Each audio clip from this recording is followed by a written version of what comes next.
Olá, sejam muito bem-vindos a mais um Papo Neurocol. Eu me chamo Lara Brito e estou aqui com você para entrevistar mais um de nossos médicos convidados. Mas deixa eu te falar uma coisa, hoje o nosso programa está diferente. Mas antes de contar essa diferença, eu já quero pedir para você que nos segue aqui no nosso canal, para você nos seguir, porque quanto mais gente estiver seguindo a gente, mais esse programa vai passar para frente, porque aqui tem informações sempre de relevância. E por que eu falei que esse nosso programa hoje está diferente? Com certeza, eu vou te garantir que ele está muito mais bonito, mais cheiroso, mais radiante, porque hoje nós temos uma médica, é a doutora Renata Cavalcante, que faz parte também do grupo Neurocol. Tudo bem, doutora Renata? Tudo bem, e você, Lara? É um prazer estar aqui com você. Eu também estou muito feliz com a sua presença, feliz porque eu sei que a vida de médico é muito atribulada, ainda mais de neurocirurgião, que é mais atribulada ainda. Então eu fiquei feliz que você tirou um tempinho, veio aqui para bater um papo conosco, para que as pessoas possam conhecer um pouquinho mais sobre essa profissão, que eu imagino que é bastante difícil. Um pouquinho.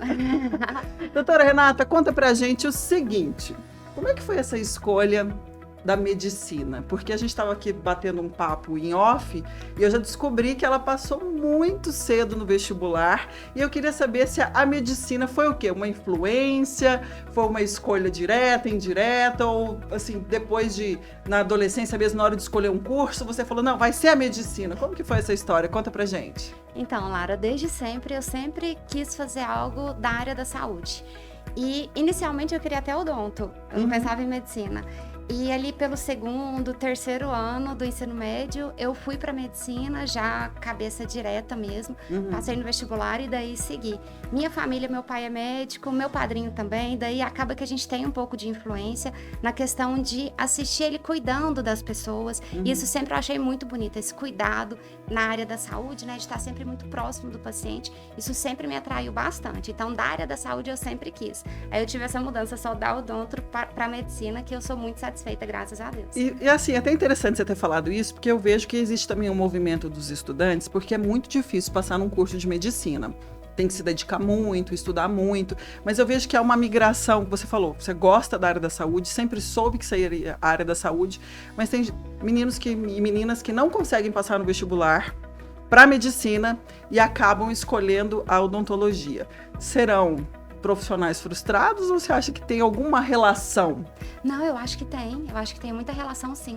É claro que em algumas áreas acaba que não, por exemplo, na parte cirúrgica, tanto neurocirurgia quanto, vou dar alguns exemplos só, cirurgia do aparelho digestivo, cirurgia ginecológica, foge bastante. Agora, a parte estética, a parte anatômica, tem muito a ver com a odontologia, o cuidado também tem muito a ver. Então, eu acho que muitas vezes o aluno se migrou para outra especialidade, até mesmo biomedicina, quando fica frente ali com as matérias, com o cuidado, com a anatomia, que é muito legal também, acaba que eu acredito que não tem essa frustração toda, não. Essa distância toda, tanto é que a gente vê hoje biomédicos que atuam muito na área da estética, que antigamente quem podia atuar eram só médicos. Isso. Por exemplo, na área dos injetáveis. Isso. Então existe isso também existe. hoje. Tem muita coisa que está ampliando bastante para outras profissões, assim, dentro da área da saúde, né? Mas que a gente está conseguindo ampliar muito e de acordo com o CFM, e aí acaba que tem atendimento ambulatorial, tem consultório, a parte estética também que está muito forte. Então, eu acredito que para todas as áreas está crescendo bastante. Que coisa boa. E agora me conta uma coisa, como é que foi essa passagem aí pelo vestibular? Você tinha quantos anos? Eu passei bem nova, eu passei com 17 anos. 17? Então, assim, você pensou na medicina e falou, vai ser isso, e você entrou de primeira. Você nem passou pelo cursinho? Não, nem passei pelo cursinho. Entrei de primeira e estudei bastante. Meu terceiro ano foi... Toda a vida eu estudei muito. Agora, o terceiro ano foi de não fazer mais nada, a não ser estudar. Passei de primeiro no vestibular, passei de primeiro na residência também e acabei tudo muito nova. E até que a gente estava conversando em off antes, que atualmente eu não vejo tanta pressa e tanta necessidade dessa correria toda, porque acaba que, esperou 1 ano, esperou 2 anos, a gente chega no que a gente quer, a gente chega no nosso sonho de todo jeito. Terminei cedo, sou muito satisfeita, sou muito feliz, mas se tivesse ali ficado 1 aninho de cursinho ou no intervalo da faculdade para residência, eu acredito que não teria mudado tanta coisa para mim, assim, não. E talvez tirasse essa pressão tão grande, né, de ter que já entrar na medicina, formar, já escolher a sua especialidade. Então hoje você está respirando mais tranquilo e fala assim, eu acho que eu faria diferente, não precisaria dessa pressa toda. Não precisaria dar pressa, talvez indo mais com calma, não me arrependo de nada, de forma alguma. Claro. Mas eu acho que essa fica um pressa... conselho para quem está assistindo a gente. Claro, até mesmo para não ter uma pressa e uma cobrança nossa mesmo, tanto de passar rápido ou de escolha também, que eu acho muito importante a gente ter sempre uma calma, a gente saber mesmo o que a gente quer. Eu tive uma sorte também, porque eu não me arrependo de nada, eu tô na área que eu amo e não me arrependo. Mas várias pessoas entram em alguma especialidade, daí resolve trocar, e sempre é tempo. A gente nunca tá velho ou atrasado para trocar e fazer o que a gente gosta. Isso é importante falar também. Então, ou seja, a medicina, ela é para qualquer pessoa. Então, assim, nunca é tarde para tentar um curso de medicina, se for uma grande paixão? Se for uma grande paixão, eu acredito que nunca é tarde. Para qualquer pessoa, eu não digo, porque você tem que realmente gostar. Você tem que gostar muito e amar a relação com o próximo. Você tem que estar disposto ao cuidado 24 horas por dia. Independente do seu tempo de descanso, sempre você tem que estar disposto a ajudar. Sempre disposto a estudar, a ter o conhecimento, porque... Não para nunca, né? Não para, e você não pode errar. Você não pode errar porque é a vida do seu paciente que está em jogo.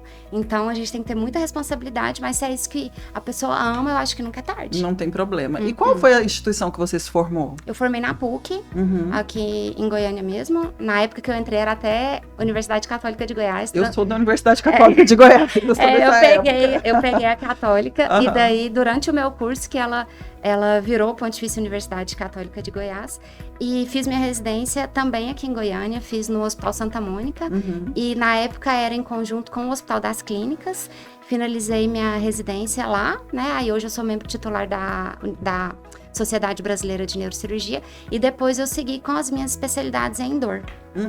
Agora, quando você estava cursando, fazendo a sua graduação, qual foi o momento que você decidiu a sua especialidade médica? Porque é uma escolha, eu imagino que muito complicada. É muito complicada. O seu pai é formado em neurocirurgia? Meu pai é neurocirurgião. Então você já tinha mais ou menos uma ideia? Tinha, só que aí eu oscilei bastante durante a faculdade. Oscilei entre cirurgia plástica, oscilei entre a parte clínica da neuro também, cheguei a pensar em neurologia. E a neurocirurgia sempre estava na minha cabeça. Eu entrei querendo neurocirurgia. No decorrer da faculdade, por um momento, eu quis cirurgia plástica. Depois eu desisti. Aí depois eu voltei a querer neurocirurgia. Aí pensei um pouco na parte clínica, só que eu sempre gostei muito de procedimento. E daí eu me imaginei numa prática clínica, sem procedimento. Aí eu ia ficar frustrada, eu não ia ficar feliz. Aí eu voltei pra neurocirurgia e tô aí. E tá aqui, e super feliz. Super feliz. Quantos anos de formada já, doutora? Na medicina, eu vou fazer 11 anos de formada. E em neurocirurgia, eu finalizei neurocirurgia em 2018. Então, eu tô com 5 anos de neurocirurgia completos. Certo. E agora tem uma curiosidade, que antes de eu vir aqui conversar com a doutora, eu fui lá dar uma pesquisadinha. Segundo a USP, existe um dado que 92% dos residentes na neurocirurgia são homens. O que acontece, doutora? Eu fiquei surpresa, porque assim, eu tinha uma ideia, eu enquanto paciente, né, na minha busca por profissionais, na neurologia, algo que me chamou a atenção é que a gente sempre vê mais homens, mas existem mulheres. Mas aí eu descobri que quase não existe neurocirurgiã. O que acontece, doutora Renata? Olha, realmente, aqui em Goiás eu fui a 5ª neurocirurgiã no meu serviço. Olha que honra minha, a 5ª neurocirurgiã, eu tô aqui entrevistando ela. No meu serviço eu fui a 2ª a fazer residência em neurocirurgia, e sempre tinha essa questão que era passada também até entre os estudantes na neurocirurgia. Muito difícil para mulher, eu sempre escutei isso. Por quê? Por que é muito difícil? Muito difícil, muito corrido, muito... o volume cirúrgico, eu sempre escutei, eu nunca acreditei muito, assim, eu sempre pensava, mas por quê? Ainda bem que você não escutou, você tá aqui hoje. Mas por quê? E daí, porque tem que passar a visita de madrugada, tem que operar, ficar tanto tempo. Aí eu ficava assim comigo, mas se os meninos conseguem, por que a gente não vai conseguir? Eu sempre tive isso comigo. E por meu pai ser neurocirurgião, não vou falar que ele sempre me apoiou na minha escolha. Não foi algo que Porque ele sabia das dores também do profissional. Ele sempre me deixou muito à vontade e jogou pra mim definir o que eu queria. Mas eu comecei a perceber, acompanhar o serviço e pensei, eu consigo também. Eu consigo no serviço de residência o que os alunos do meu pai passam, eu consigo também. E depois que eu entrei na neurocirurgia, eu vi que não passa de um machismo. Por quê? Mulher tem as mãos muito mais delicadas, desculpa meus colegas homens, mas as nossas mãos são bem delicadinhas, então, para cirurgias, é claro que tem cirurgias muito pesadas, eu digo fisicamente. Sim. Coluna, por exemplo, né? E o homem, ele tem uma força física maior, eu não vou querer comparar isso. Agora, de delicadeza, de uma cirurgia, a maioria das nossas cirurgias são microcirurgias. Sim. Então, não tem por que falar que para mulher não dá. Aí eu fui percebendo que é por igual. É por igual, a gente tem mesma capacidade de estudo, então a gente estuda, a gente consegue fazer as mesmas cirurgias. Tem essa diferença física? Tem. E essa questão, e relativo também, tá? E essa questão da dinâmica do dia a dia, eu acredito que não tem diferença nenhuma entre homem e mulher. Tanto homem quanto mulher consegue acordar de madrugada, passar a visita, operar, ficar em pé o tempo que for. Eu não vejo essa diferença. Então isso aí me atiçou um pouquinho no começo. Eu quis saber o porquê. Maior. E atualmente mudou bastante. Hoje no meu serviço tem 3 mulheres fazendo residência. No Hospital das Clínicas, no HGG, eu também estou vendo esse volume crescer. Depois de mim, vieram várias meninas que terminaram a residência e hoje são excelentes neurocirurgiãs. Então, o volume aqui em Goiás e aqui em Goiânia cresceu bastante de neurocirurgião e acredito que no Brasil também. Sim, que seja um movimento no Brasil Isso, todo. No Brasil então, você todo. acha que esse foi mais um desencorajamento, na verdade, do que propriamente o curso em si? Eu acho. Sinceramente, eu acho. Existia um preconceito em relação à neurocirurgia. Eu acredito que sim, tanto é que eu sou professora na PUC. Eu falo para os meus alunos e para as minhas alunas também, quando rodam comigo, eu mostro. E muitas meninas falam para mim, nossa, eu nunca imaginei esse contato com a neurocirurgia. É algo que eu nunca imaginei que eu fosse querer fazer. E atualmente entra para minha lista de possíveis especialidades. Então eu fico muito feliz com isso. Que legal. Agora eu quero que você começou a falar um pouquinho sobre as suas especializações. Eu queria que você nos contasse em detalhes qual é a sua especialização. Então, eu terminei a residência gostando muito da parte de tumor e também a parte de dor. No final, eu fiz a minha prova, passei na prova de título e resolvi fazer a pós-graduação no Sírio-Libanês dos cuidados ao paciente com dor. E apaixonei pela especialidade, apaixonei pela área de atuação em dor e também eu vi a possibilidade de tratamento, antes da gente chegar no tratamento cirúrgico, vários outros procedimentos pouco invasivos, bloqueios, que a gente consegue tratar o paciente. E eu vi que a dor, atualmente a dor ela é uma doença, mas antigamente ela não era nem considerada uma doença. Interessante. Era um sintoma. Eu nunca tinha ouvido falar sobre isso. Dor era um sintoma e muita gente deixava no canto, não é normal sentir dor. Aí eu comecei a ficar pensando, não é normal sentir dor. Você sabe que essa semana eu tava fazendo essa reflexão, eu falei, será que é normal sentir dor? Uma dorzinha aqui, uma dorzinha ali. Não é normal. Não é normal Nosso sentir corpo dor. Não tem que sentir dor. Não, a dor ela é um sinal de alarme que não tá que alguma coisa está errada. Só que existem as dores crônicas, né? Por exemplo, uma fibromialgia ou uma dor mesmo lombar. A partir de 3 meses a gente já considera dor crônica. E o paciente ele vai sentindo essa dor, vai em vários profissionais e, não, é normal, você nunca vai sarar disso. É normal você sentir isso. E daí isso foi me deixando um pouco frustrado, porque eu pensava, não é normal. O paciente tem que ter uma qualidade de vida. O paciente ele tem que se sentir confortável para fazer o que ele precisa fazer. Às vezes a dor ele não é obrigado a conviver com isso. Ele não é obrigado a conviver com a dor. E aí eu comecei a estudar mais profundamente sobre a dor e os procedimentos, além desses pouco invasivos, os mais invasivos para a dor também. Que atualmente a gente tem colocação de eletrodo epidural, eletrodos cerebrais, até mesmo bomba de infusão de fármacos. Gente, que olha só, tô aprendendo tudo aqui hoje. Que são tratamentos cirúrgicos para a dor. Então, eu gostei muito e comecei a me aprofundar Mas nessa essa dor área. crônica, ela não tem cura ou depende? Depende. Algumas dores a gente tem controle. né? E... Por exemplo, assim, vamos alucinar para você trazer um estudo de caso aqui pra gente. Vamos supor, eu operei a minha coluna e tratei o meu problema. Eu tinha uma hérnia de disco que comprimia o meu nervo, eu sentia fraqueza na perna, sentia uma dor na perna.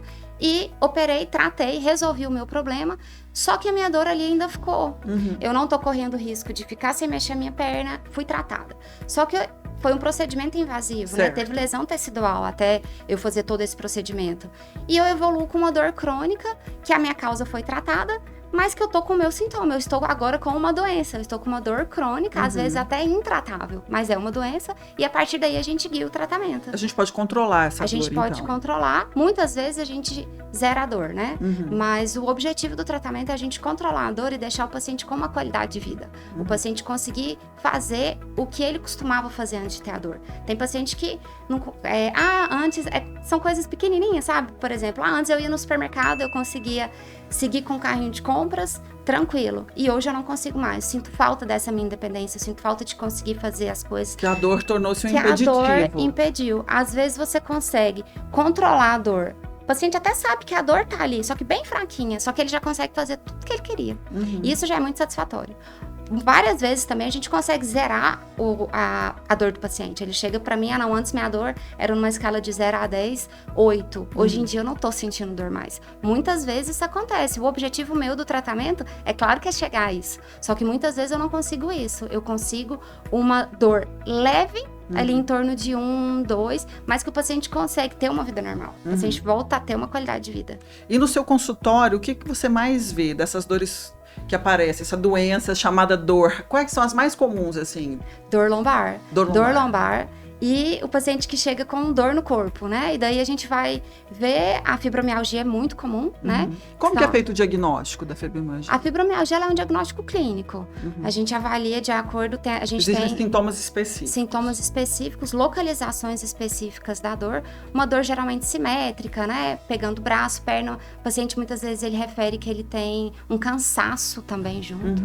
E além da fibromialgia, é muito comum dores, eu vejo muito associação de dor, sabe? Por exemplo, eu tô com uma dor lombar, a partir daí eu começo a mudar minha postura, começo a ter uma dor muscular junto. Sim. Porque se eu tô conversando com você e tô com uma dor nas minhas costas, eu vou sentar um pouco mais torta.